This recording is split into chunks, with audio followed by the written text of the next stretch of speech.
What shapes history? Geography, climate, great leaders? They all do, but here's my candidate, random chance, small twists of fate that trigger enormous consequences. Look at American political history, for example, and you will see what I mean.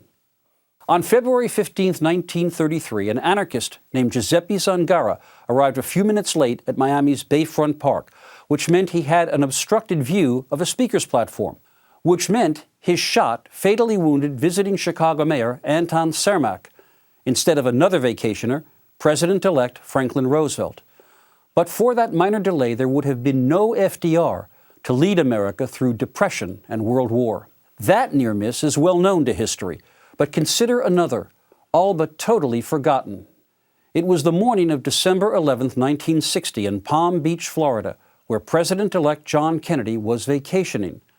Outside his oceanfront home, sitting in a parked car, was Richard Pavlik, holding a switch connected to 7 sticks of dynamite. But because Jacqueline Kennedy came to the door, Pavlik decided not to kill Kennedy in front of his family. He was arrested 4 days later. And had Jacqueline Kennedy not come to the door, we were, said the Secret Service chief, seconds away from a history without a President Kennedy. The President's car is now turning onto Elm Street, and it will be only a matter of minutes before he arrives at the trademark.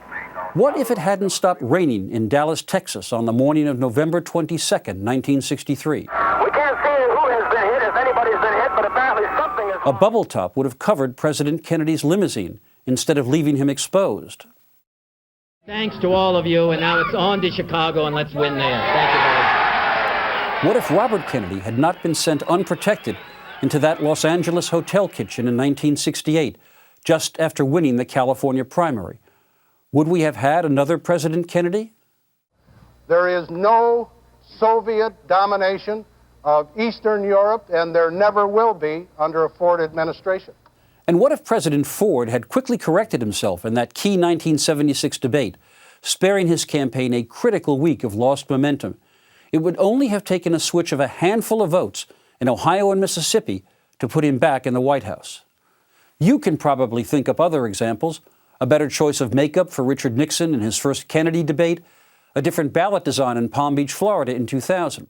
And that is the point, crucial in understanding how the world turns. Again and again, it turns on a dime.